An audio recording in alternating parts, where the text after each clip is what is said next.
Plusieurs Juifs sont donc venus consoler les sœurs, parce que bon, il y a eu un mort dans la famille.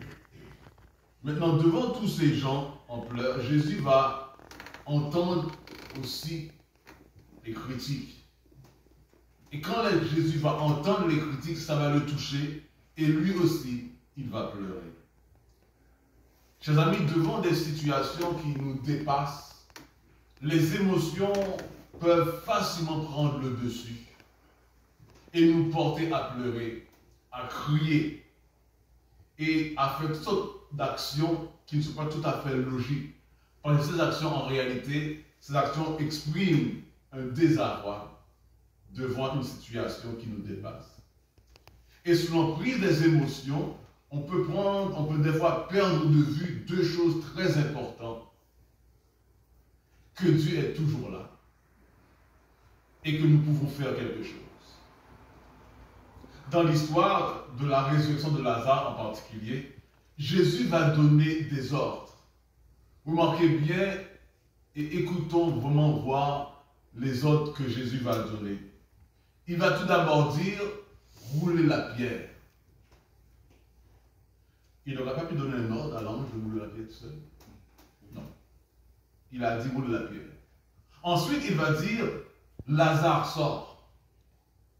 Et après, il va dire, déliez-le et laissez-le aller. J'aimerais que vous remarquiez ceci. Quand est-ce que Dieu donne des ordres à les humains et quand est-ce qu'il ne le donne pas? Lorsque Dieu va faire quelque chose et qu'il nous donne l'opportunité de participer à cette manifestation de sa grâce, il ne faut pas hésiter. Dieu demande à l'homme de faire certaines choses, car dans bien des circonstances, la part de l'homme fait partie de ce que Dieu va faire. En plus, l'action de l'homme exprime la foi de l'homme. Chers amis, souvent nos actions sont à la mesure de notre foi.